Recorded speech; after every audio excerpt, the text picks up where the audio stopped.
Diciembre de 1945. Una escuadrilla de aviones militares estadounidenses se desvanece frente a la costa de Florida. Marzo de 1918. Un enorme buque de carga de la Marina Americana que se dirige a Baltimore desaparece sin dejar rastro. A lo largo de los años, muchos barcos y aviones han desaparecido en una zona del océano con una extensión de 725.000 kilómetros cuadrados, dando lugar al misterio, las leyendas y el miedo. Es el Triángulo de las Bermudas. Ahora, utilizando nuevas tecnologías, podemos hacer que se retiren las aguas por completo para desvelar un paisaje oculto. Vamos a vaciar el Triángulo de las Bermudas. Descenderemos a las profundidades para explorar sus rincones más oscuros y para investigar algunos de sus mayores misterios. Cuando las aguas hayan desaparecido por completo, ¿qué encontraremos en el fondo del Triángulo de las Bermudas? Drenar el Triángulo de las Bermudas. Bermudas es un oasis de islas a 1050 kilómetros de la costa este de Estados Unidos. Durante siglos fue un refugio para los barcos que cruzaban el Atlántico, pero las aguas que las rodean ocultan una amenaza mortal. Aparte de ser muy atractivas, representan una seria amenaza para los marinos que no tienen experiencia específica en la zona. El nombre de las Bermudas llegó a infundir temor en el corazón de los marinos, que le dieron a su isla principal el nombre de Isla de los Diablos. La paradoja de este paraíso es que fue un cementerio de barcos durante sus primeros 200 o 300 años. Como conservador de naufragios, el trabajo de Philippe Rouillat consiste en localizar y monitorizar los pecios históricos del archipiélago, y hay suficientes para mantenerlo ocupado. De hecho, en estas aguas pueden haberse hundido hasta 300 barcos. Pero, ¿por qué naufragaron tantos barcos en estas aguas claras y cristalinas tan cerca de tierra?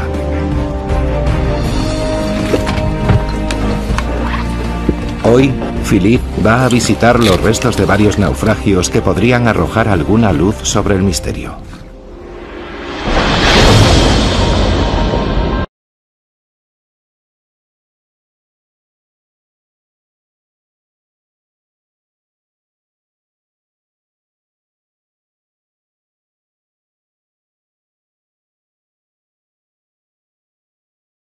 Gran Bermuda siguió la costa sur y se hundió aquí. Algo muy curioso, porque estamos a 800 metros de la orilla.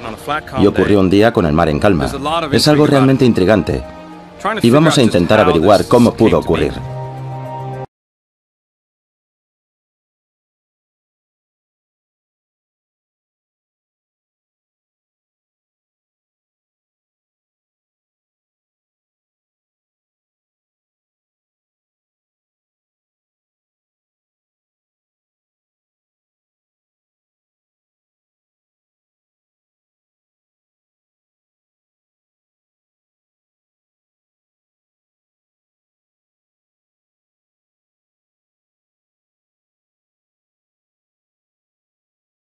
De acuerdo con los registros de Philippe, las Bermudas están completamente rodeadas de barcos hundidos.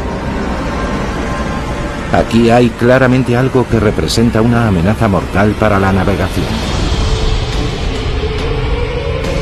Para desvelar este y otros antiguos misterios del Triángulo de las Bermudas, necesitamos ver qué hay debajo del agua. Necesitamos drenar el océano por completo para poder contemplar un paisaje extraordinario nunca visto hasta el día de hoy.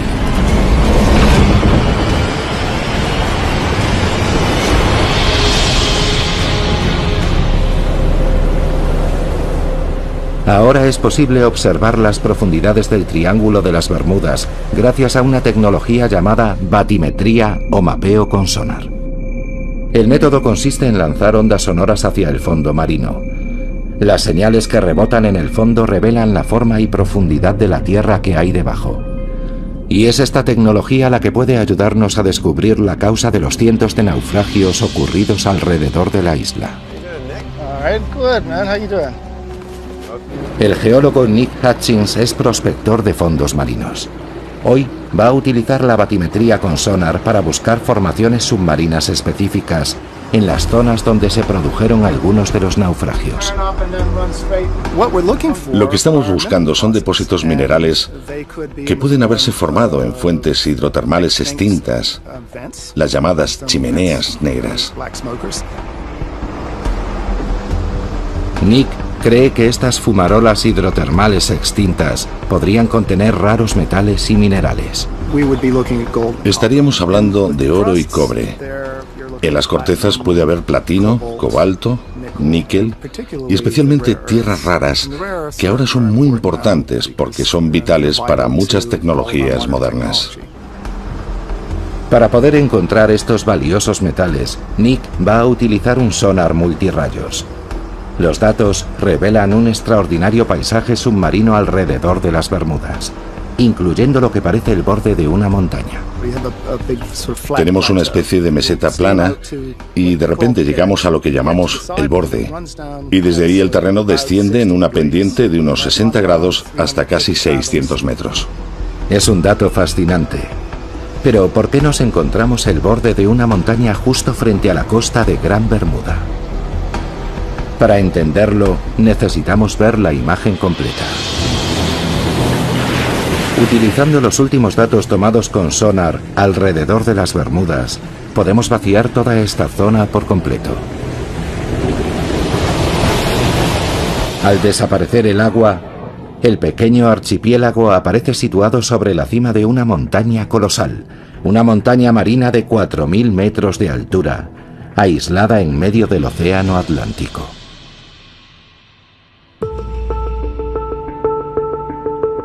Mandy Sheila, analista cartográfica del gobierno de las Bermudas, quedó asombrada al conocer estos nuevos datos. Es maravilloso tener esta tecnología que nos muestra la imagen de lo que hay debajo de la superficie marina. Lo que podemos apreciar aquí es una vista increíble. Es como si estuviéramos en lo alto de la montaña de las Bermudas mirando hacia el sur, hacia el Caribe, hacia el Triángulo de las Bermudas, sin una gota de agua, con esa llanura interminable delante. Es extraordinario pensar que estamos aquí, sobre esta montaña en mitad de la nada. Pero, ¿cómo apareció aquí? La razón por la que están aquí estas islas es que se produjo una erupción volcánica muy significativa en este lugar, relativamente aislado de la placa oceánica que se ha ido formando desde la fase más antigua del desarrollo del Océano Atlántico. El volcán siguió creciendo sin cesar a lo largo de millones de años, hasta elevarse vertiginosamente sobre la superficie del océano. Siguió erupcionando hasta formar una enorme isla volcánica que se elevó 1.000 o 1.200 metros sobre la superficie del mar. Cuando el volcán se extinguió hace 30 millones de años, el viento y la lluvia erosionaron la montaña hasta convertirla en una meseta plana. Y más adelante, al subir el nivel del mar tras la era glacial, Gran Bermuda se convirtió en una pequeña isla en lo alto de una montaña submarina. En las laderas de este antiguo volcán se formaron arrecifes que actualmente rodean casi por completo las Bermudas. Los arrecifes son una barrera natural que nos protege de la furia del océano, pero también han ocasionado el trágico fin de muchos marinos. Estos arrecifes son potencialmente fatales para los barcos, pero es lo que ocultan lo que representa la mayor amenaza. Son los escollos. Son formaciones creadas por un tipo de algas rocosas y por los caparazones de millones de diminutos moluscos. Juntos forman una estructura caliza increíblemente dura que puede elevarse hasta 12 metros sobre el suelo marino, y cuyas aristas a veces aparecen sobre la superficie con la marea baja.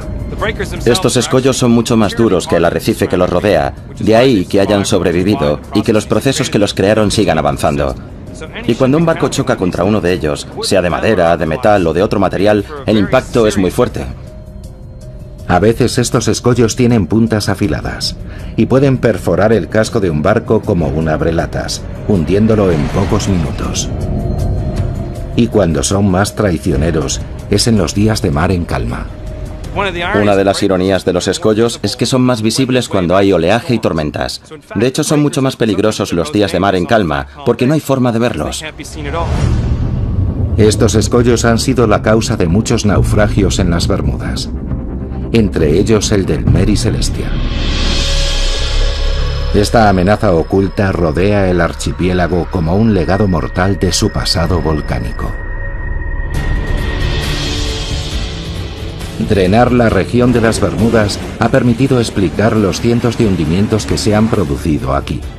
Pero este no es más que un vértice del gigantesco triángulo que se extiende entre Bermudas en su ángulo norte, Puerto Rico por el sur y la costa de Florida por el oeste. Y fue una misión aérea que partió de Florida tras la Segunda Guerra Mundial, la que dio origen al más conocido de los mitos del Triángulo de las Bermudas, el vuelo 19, la patrulla perdida. Ahora un equipo de submarinistas va a emprender la búsqueda de un avión relacionado con los misteriosos acontecimientos de aquel día. Y si seguimos drenando el mar, ¿podríamos encontrar pruebas que contribuyan a resolver el misterio? 5 de diciembre de 1945. 5 aviones Avenger despegan de la base aérea naval de Fort Lauderdale, en Florida. El vuelo 19, según su nombre en clave, es una misión rutinaria de entrenamiento a lo largo de la costa atlántica. Al mando está el teniente de la Marina estadounidense Charles Taylor, un piloto con sobrada experiencia. Ha dirigido docenas de misiones de entrenamiento, pero no está familiarizado con esta franja de costa en concreto. A mitad de la misión, las cosas se complican. El teniente Taylor informa de problemas con los instrumentos de navegación. Las condiciones meteorológicas empeoran rápidamente y poco después desaparecen sin dejar rastro. Un Martin Mariner PBM-5 parte en misión de rescate para intentar localizar los aviones y llevar a los pilotos de vuelta a casa. El Mariner emite un mensaje rutinario, pero después no se vuelve a saber de él. No se llegó a encontrar ningún resto del vuelo 19 ni del avión de rescate Mariner. Todo tipo de teorías extrañas y fantásticas han intentado explicar la desaparición de estos aviones, desde abducciones extraterrestres hasta los efectos de una niebla electromagnética. Lo más probable es que los pilotos simplemente se perdieran, se quedaran sin combustible y cayeran en algún lugar del océano. El Mariner y el vuelo 19 tuvieron algún tipo de problema en la zona que rodea las Bahamas. Y por primera vez es posible vaciar esta zona hasta una profundidad de unos 5.000 metros. El paisaje que se nos revela es una vasta y uniforme extensión submarina conocida como llanura abisal. Es como un inmenso desierto submarino. Así es fácil entender que no se hayan encontrado restos de los aviones. Pero ahora, 70 años después, es posible que estemos a punto de encontrar el avión de rescate Martin Mariner. Mike Barnett es un buceador especializado en la búsqueda de aviones perdidos. Ha pasado años investigando el misterio del vuelo 19 y ahora cree saber con bastante exactitud dónde se estrelló el Mariner. He intentado recrear mentalmente su ruta, a dónde podría haberse dirigido y dónde cayó al mar. El avión salió de la base aérea naval de Banana River, viajó hacia el norte, hacia Cabo Cañaveral, y se alejó de la costa hacia la zona de búsqueda que le habían asignado.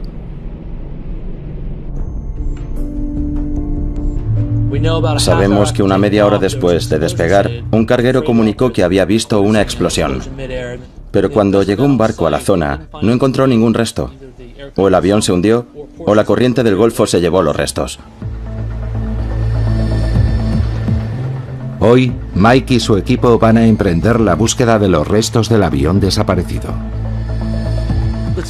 El pecio está a unos 70 metros de profundidad y a unos 80 kilómetros de la costa. Pensamos que allí hay unos restos que vale la pena examinar, porque está dentro de la zona, aunque por el efecto de la corriente del Golfo quizá esté un poco más al norte. Pescadores de la zona dicen haber visto restos en esta zona, y Mike los está buscando con el sonar. Acabamos de pasar por encima. Es bastante pequeño, lo que es de esperar si se trata de un avión. Vamos a ponernos los trajes y bajar a verlo.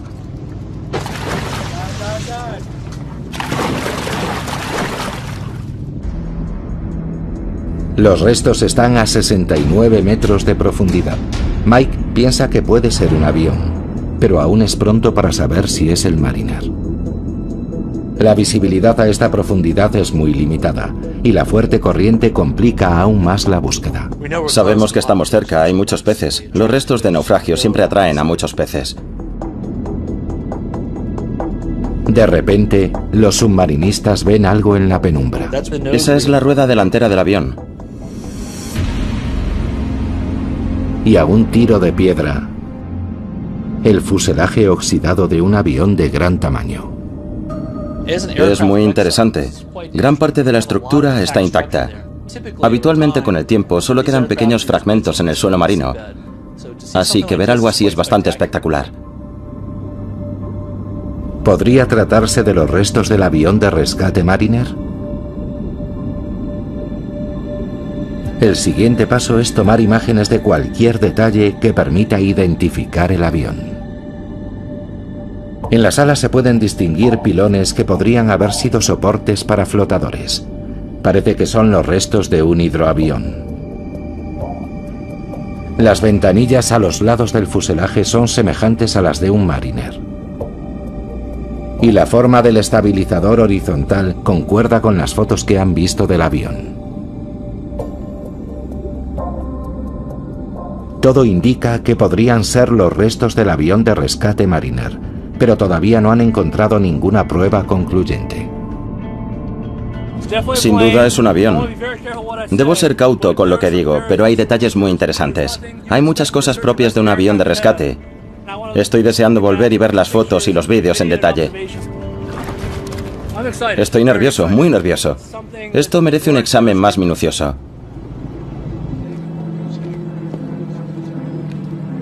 Mike necesita la opinión de un experto para identificar el avión y le va a mostrar las imágenes de la inmersión al historiador Roy Stafford. Roy es expiloto de la Marina estadounidense y una autoridad en aviones militares americanos. Esto es el principio de la inmersión. Llegamos al fondo y nadamos contracorriente hacia el pecio. Como puedes ver, aquí ya se ven algunos restos. Teníamos la esperanza de encontrar el Martin Mariner, pero según íbamos examinando los restos, veíamos algunas cosas que no encajaban, así que ahora mismo no tenemos claro qué modelo es. Bueno, a juzgar por el sistema de frenado que tiene la rueda que se ve ahí, es un avión posterior a la Segunda Guerra Mundial, eso puedo decírtelo ya. Eso parece obviamente parte de la cabina, la parte superior de las ventanas. Roy está seguro al 100% de que estos restos no pertenecen al Mariner que estaban buscando. Pero si no es el avión de rescate perdido, ¿qué avión es? La respuesta podría contribuir a resolver otro misterio del Triángulo de las Bermudas.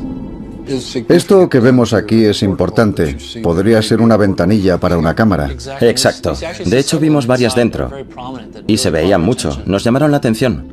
Se puede ver que es un bimotor. Está claro. Solo hay dos posibilidades. Dos pilones, uno a cada lado. Podría ser un RB-66 que no tendría por qué estar en esa zona, o una 3 de la Marina. Roy no tarda en identificar de forma concluyente el modelo de avión. Sin lugar a dudas es una 3 Sky Warrior. Si nos fijamos en el fuselaje y los pilones que tiene bajo las alas, en los detalles que se ven de la cola y en que el tren de aterrizaje se retrae en el fuselaje, todo indica que sin duda es una 3 Sky Warrior. El A-3 Sky Warrior era el avión más grande de la Marina americana que podía despegar de un portaaviones en aquella época. Y los archivos de la Marina recogen que en 1960 uno de ellos se hundió al intentar aterrizar en un portaaviones en la zona. Es muy probable que los restos que han encontrado Mike y su equipo pertenezcan a SA-3. Pero el vuelo 19 y el avión de rescate Mariner siguen perdidos. Seguiremos buscando. Sabemos que está ahí, solo es cuestión de encontrar el lugar exacto. Si pudiéramos secar la gran llanura abisal que rodea las Bahamas, casi con toda certeza, en algún lugar encontraríamos a la patrulla perdida. Y basándonos en las condiciones de los restos de otros aviones encontrados en el suelo marino, podrían tener un aspecto muy parecido a este, después de 7 décadas en el mar. Según seguimos vaciando el Triángulo de las Bermudas y descendiendo cada vez más, encontramos otros fenómenos extraños. En las Bahamas, antiguas leyendas hablan de monstruos marinos ocultos en profundas cuevas submarinas. Bestias que devoran marineros y barcos. Ahora la ciencia está descubriendo la extraordinaria verdad que se oculta tras esas leyendas.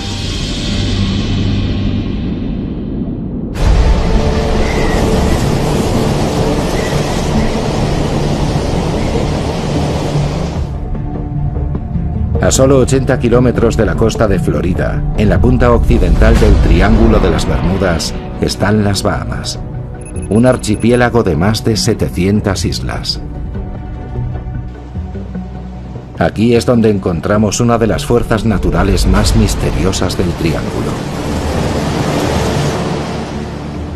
Remolinos que, según las leyendas locales, pueden engullir personas y barcos. Al vaciar el océano hasta casi 5 kilómetros de profundidad, nos encontramos con un paisaje extraordinario. Las Bahamas se encuentran en una vasta meseta caliza que se eleva sobre el suelo marino. Se conoce como el Gran Banco de las Bahamas. Acantilados más altos que ninguna formación conocida en tierra firme se elevan hasta 5.000 metros, casi 3 veces más que el Gran Cañón. Aquí surgieron mitos y leyendas hace muchos siglos.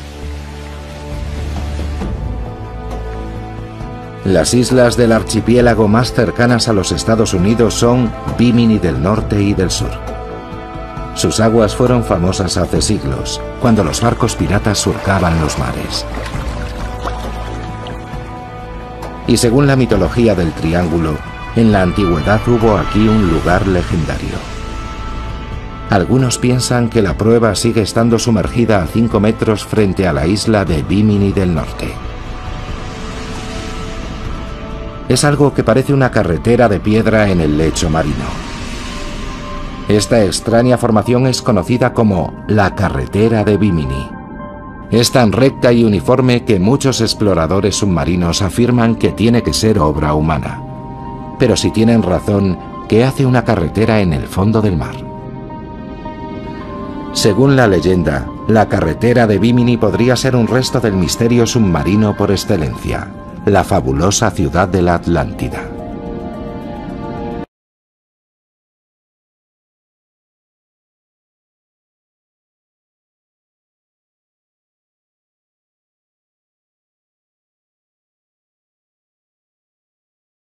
Si drenáramos las aguas que cubren la carretera de Bimini, este es el aspecto que tendría. La búsqueda de la Atlántida continúa en otros lugares del mundo. Pero esta carretera no es lo único extraño que hay en las aguas que rodean las Bahamas. En la Isla Larga, una de las Bahamas meridionales, encontramos unos accidentes geológicos aún más extraños. Tom Ayliffe es profesor de biología marina y hace más de 25 años que estudia esta región. Puede que no haya encontrado la puerta de la Atlántida, pero sus descubrimientos pueden ser igual de profundos y misteriosos. Ahora mismo estamos en un lugar bastante inusual. Lo llaman La Gruta. Está detrás de una iglesia española abandonada, en mitad del bosque. Este es uno de los numerosos agujeros azules o sumideros que hay en las Bahamas. Se formaron al ceder el suelo sobre zonas previamente vaciadas por la erosión.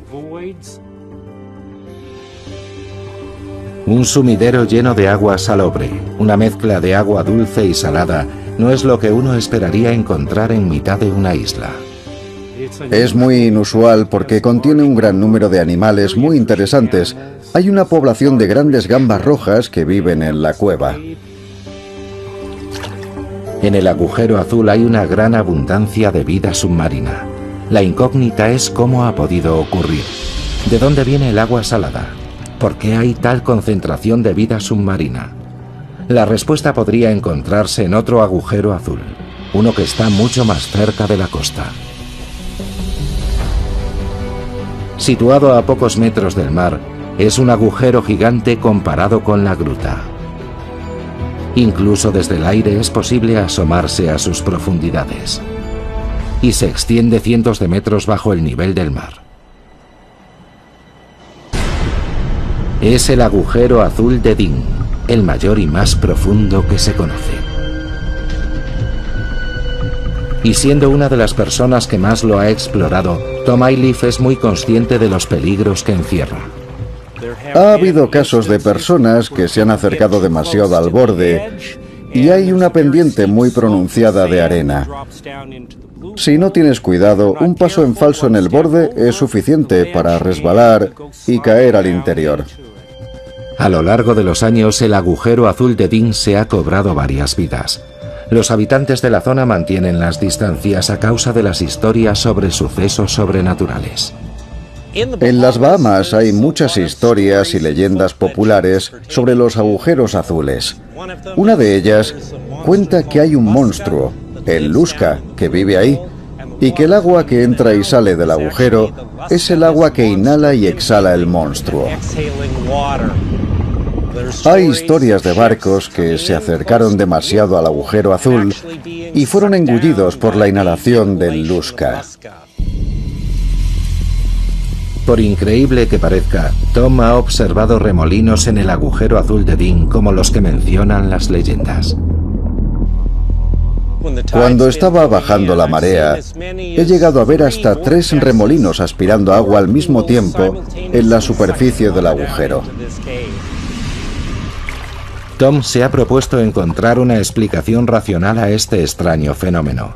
Las mareas afectan a las aguas de la cueva, pero ¿podría haber otras fuerzas actuando en las profundidades del agujero azul? La única forma de averiguarlo es sumergiéndose. Tom ha estado explorando agujeros azules en las Bahamas desde hace más de 20 años, pero nunca han dejado de impresionarle.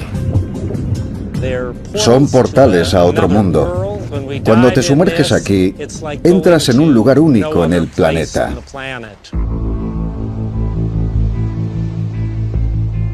Los agujeros azules son un extraño fenómeno natural al que los geólogos creen haber dado explicación. Durante la última glaciación, el nivel del mar era más bajo. Entonces toda esta roca caliza estaba sobre la superficie. Lluvias ácidas se filtraron a través de la piedra, erosionándola y formando grandes bóvedas subterráneas vacías. En algún momento el techo de la bóveda se hundía, dando lugar a la característica forma de botella de los agujeros azules. Y posteriormente, al subir de nuevo el nivel del mar tras la glaciación, la estructura quedaba sumergida por completo. Apenas se zambulle en el agujero azul de Dean, Tom ve cómo se ensancha de repente. Al llegar a una profundidad de 18 metros, la cámara tiene un diámetro de unos 30 metros. Y a medida que seguimos bajando, a unos 25 metros, se ensancha aún más, probablemente hasta alcanzar unos 90 metros de diámetro. Y a 36 metros de profundidad, Tom ve lo que parecen ser túneles laterales que salen de la cámara principal. Son pequeños, pero ejercen una poderosa fuerza de succión. Notábamos unas corrientes mareales muy fuertes que nos arrastraban. Solo entramos unos metros, pero al salir tuvimos que agarrarnos de la mano y tirar uno del otro para poder salir de allí. A los 45 metros, Tom llega al límite de la inmersión. Nunca se ha aventurado más abajo. Un reducido número de especialistas sí lo han hecho. Uno de ellos descendió a la asombrosa profundidad de 202 metros. Pero las profundidades de la cueva siguen casi completamente inexploradas. Tom está seguro de que hay mucho más ahí abajo. Canales ocultos que conectan diferentes agujeros azules, permitiendo que el agua y la vida marina lleguen al interior de la isla. A mayores profundidades, donde hay un mayor volumen de agua, la fuerza de esas corrientes debe de ser enorme, tan grande que probablemente es imposible luchar contra ella cuando la marea comienza a actuar.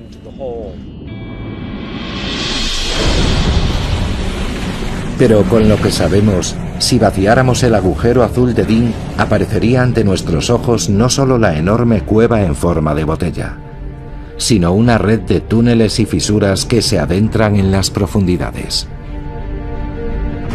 Es el flujo del agua al entrar y salir de estos túneles el que genera los remolinos, y no un mítico monstruo marino. Sin duda, el agujero azul de Dean es una estructura geológica inquietante, pero completamente natural. Los agujeros azules de las Bahamas están revelándonos poco a poco sus secretos. Pero sigue habiendo otros muchos fenómenos sin explicación en el Triángulo de las Bermudas. Extrañas historias de murallas gigantes de agua que aparecen de repente. Y una extraña sustancia que cubre partes del lecho marino y que puede destruir barcos.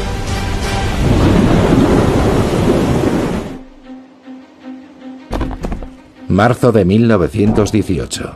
Un buque de carga de la Marina estadounidense zarpa de Barbados. El USS Cyclops es un enorme carguero de 19.000 toneladas. Transporta una carga de mineral de manganeso y hay 309 hombres a bordo. Al día siguiente entra en una de las zonas de aguas más profundas de todo el Triángulo de las Bermudas. Y el Cyclops simplemente desaparece. No se encontró el menor rastro del gigantesco barco ni de su tripulación.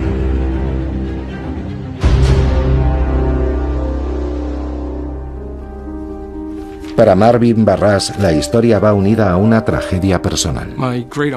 Mi tío abuelo, Lawrence Merkel, era fogonero en el barco. Tenía 20 y pocos años y se encontraba entre los 309 desaparecidos. Normalmente cuando se pierde un barco siempre se encuentra algo. Parte de una lancha salvavidas o parte de la carga, algún resto del naufragio. Al final siempre aparece algo, pero en este caso, nada. La ausencia de restos del naufragio no tardó en dar lugar a teorías fantásticas. Aparecieron todo tipo de historias extrañas. Hubo un periódico de Washington que publicó que el buque había sido abordado y convertido en barco pirata y que navegaba por aguas del Amazonas. Otros dijeron que lo había capturado un submarino alemán.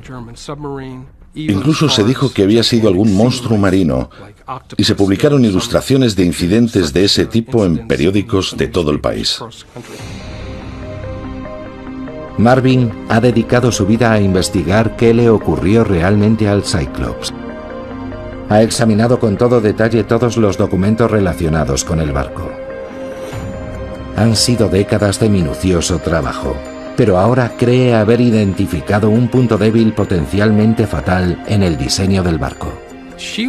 En su momento fue el navío más grande y rápido de la Marina estadounidense. Tenía la quilla plana, podía volcar con relativa facilidad. En una ocasión llegó a inclinarse unos 50 grados hacia un lado y 40 y muchos hacia el otro. Dándose esas circunstancias, la mayoría de los barcos habría volcado por completo, provocando una catástrofe. Dada la tendencia del barco a volcar, ¿pudo algo voltearlo y hacerlo zozobrar? ¿Algo extraordinario? Durante siglos, los marinos han contado historias de olas salvajes. Enormes muros de agua que aparecían de repente, arrollando cualquier nave que encontraban a su paso. La idea de las olas salvajes ha sido material de leyendas desde hace cientos de años. Muchos marinos regresaban contando que se habían encontrado con ellas y que habían sobrevivido. Según el doctor Simon Boxall, no podemos seguir ignorando estos viejos cuentos de marineros. Utilizando satélites podemos observar el planeta entero en pocos días, y durante los últimos 20 años hemos observado y medido olas salvajes que en ocasiones superaban los 30 metros de altura. De modo que existen. En ocasiones incluso se han conseguido filmar olas gigantes. Esta, registrada en el invierno de 2012, se estrelló contra un barco de salvamento en el Mar del Norte.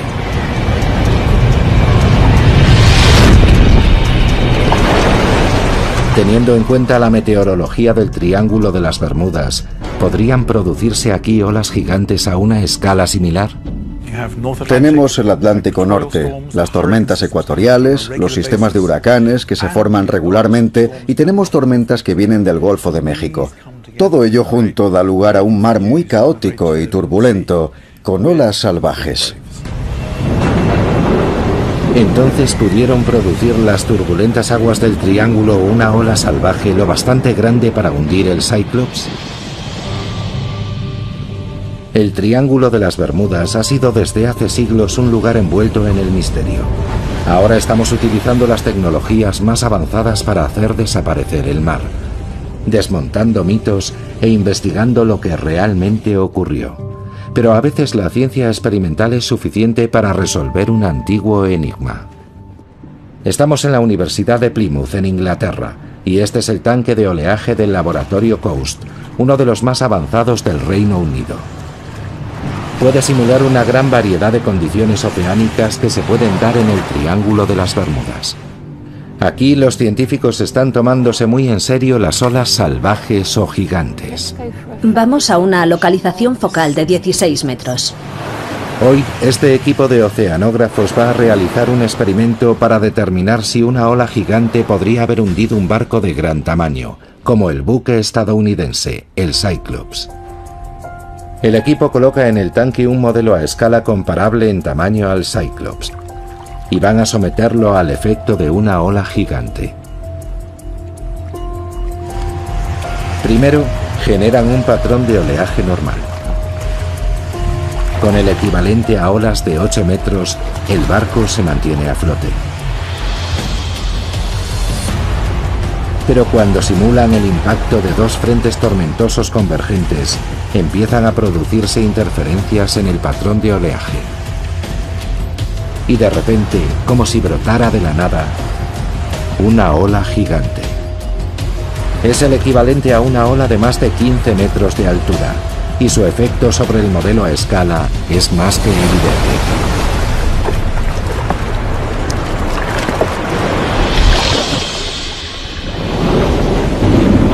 Esta es la prueba de que, en teoría, una ola salvaje podría haber hundido al Cyclops. Pero hay otro fenómeno extraño que podría haber provocado el hundimiento del barco. Para verlo, tenemos que vaciar aún más el Triángulo de las Bermudas. En el lecho marino, a más de 350 metros de profundidad, existen grandes depósitos de un extraño material blancuzco y ceroso. Una sola de estas manchas puede cubrir un área mayor que Manhattan. Es una sustancia llamada hidrato de metano.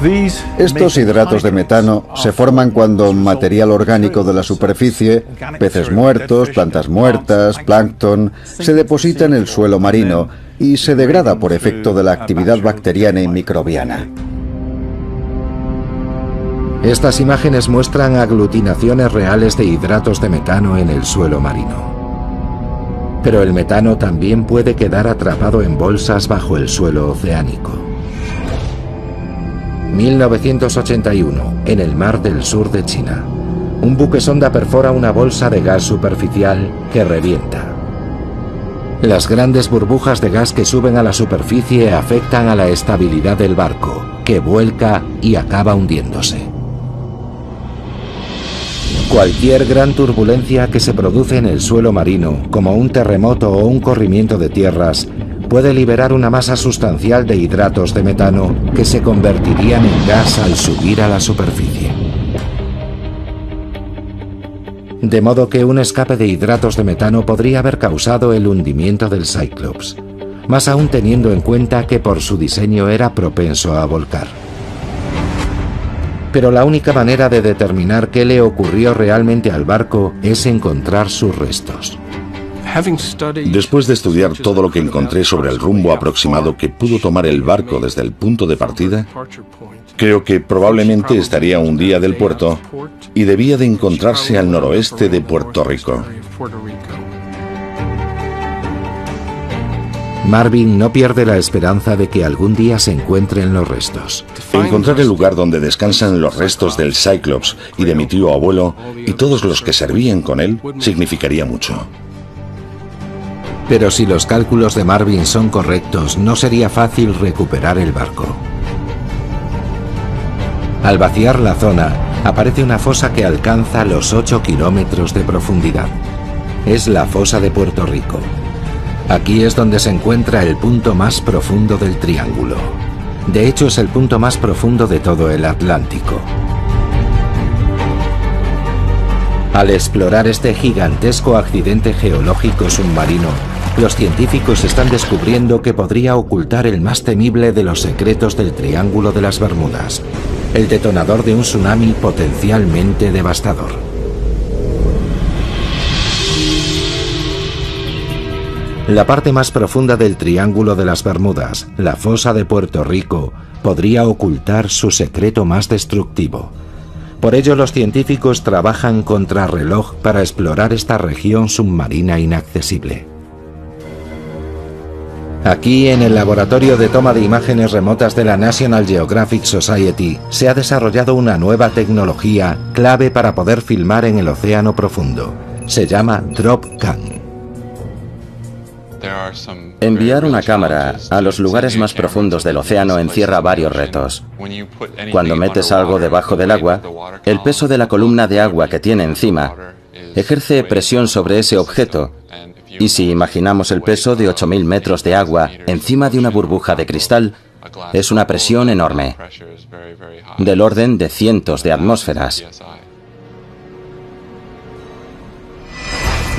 Después de años de desarrollo, su ingeniero jefe, Eric Bergenpass, se dispone a probar su cámara en el océano frente a Chile. No tiene propulsión, de modo que un peso hunde la cámara hasta el fondo. Teníamos un nudo en el estómago en el momento de lanzarla al mar por la borda. Cuando el equipo la soltó sobre la fosa de Puerto Rico, tardó 1 hora y media en recorrer los 8 kilómetros que la separaban del fondo. Estaba programada para pasar varias horas en el lecho marino, volver a la superficie y transmitir su posición. Sientes un alivio increíble cuando por fin oyes la señal VHF de la baliza en el radiotransmisor y ves que el satélite lo detecta. Estas son algunas de las primeras imágenes reales del fondo de la fosa de Puerto Rico, a 8 kilómetros de profundidad. El proyecto de imágenes remotas del océano profundo nos ha abierto una ventana a una de las grandes regiones inexploradas del planeta Tierra. Pero sus imágenes son una serie de instantáneas que capturan un área de pocos metros cuadrados en cada inmersión. Para vaciar completamente toda la fosa de Puerto Rico necesitamos muchos más datos.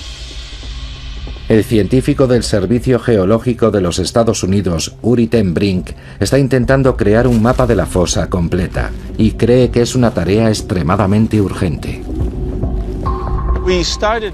Empezamos a investigar esta fosa porque es muy similar geométricamente a la fosa de Sumatra, donde se originaron el terremoto y el gran tsunami en 2004. Y eso nos preocupa mucho, porque un terremoto de magnitud 9 en la fosa de Puerto Rico podría provocar un tsunami que afectaría a la costa este de Estados Unidos e incluso a Europa. El equipo de Uri ha desplegado vehículos submarinos operados por control remoto llamados ROVs para escanear la fosa y evaluar el nivel de riesgo de un tsunami. El ROV Emite impulsos sonoros para obtener lecturas lo más precisas posible. El mapa en 3D resultante revela las paredes casi verticales de los gigantescos cañones submarinos. En algunos de los valles y fracturas vemos paredes verticales que pueden tener unos 1000 metros de altura. Los geólogos saben desde hace tiempo que la fosa se formó al hundirse el borde de la placa tectónica norteamericana bajo la placa del Caribe y deslizarse contra ella simultáneamente. Pero lo que revelan estos nuevos datos es que podría ser una zona propensa a los corrimientos de tierra. Pueden mover masas de roca de muchos cientos de kilómetros cuadrados, del tamaño de grandes ciudades y mayores, de hecho. El grosor de esas rocas puede ser de 200 metros o más, así que hablamos de 10 o 20 kilómetros cúbicos en algunas ocasiones. Un corrimiento de tierra submarino a esta escala podría amenazar la costa este de Estados Unidos con un tsunami, como temía Uri. Cuando piensas en Boston, en Charleston, en Baltimore y en todas las centrales nucleares que hay a lo largo de la costa, hay que prepararse para algo así.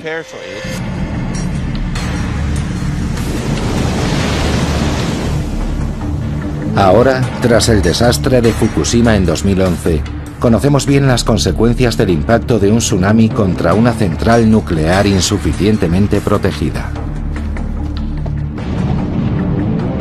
Para que un tsunami equivalente alcanzara los Estados Unidos, tendría que producirse un terremoto de magnitud 9 en la fosa. Para calcular las posibilidades de un terremoto de esa magnitud, el equipo de Uri ha tomado muestras de rocas del fondo de la fosa y las ha analizado en el laboratorio. Los resultados supondrán un inmenso alivio para los habitantes de la costa este norteamericana, aunque para quienes vivan más cerca de la fosa podrían ser desastrosos. Por lo que sabemos actualmente, no estamos seguros de que puedan producirse terremotos de esa magnitud, lo que no quiere decir que no pueda haber grandes terremotos de magnitud 8 u 8,5 que podrían no llegar hasta la costa este norteamericana, pero que causarían tremendos daños en el Caribe. También es posible que un terremoto originado en la fosa provocase la liberación de hidratos de metano. Y existe la posibilidad de que este fenómeno sea responsable de algunas de las desapariciones acaecidas en la zona. Los datos recogidos por Uri nos han permitido vaciar 800 kilómetros de la fosa de Puerto.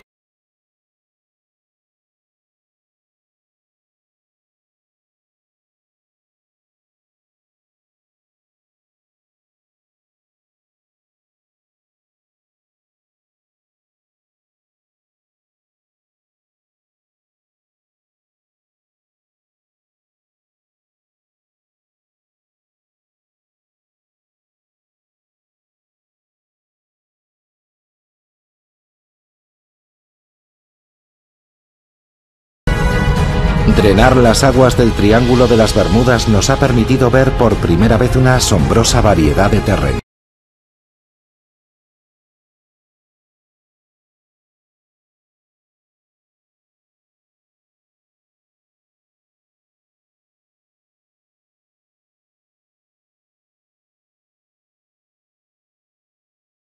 Pero hemos descubierto que los peligros que encierra esta región no parecen deberse a ningún fenómeno sobrenatural, sino a las muy reales y temibles fuerzas de la madre naturaleza.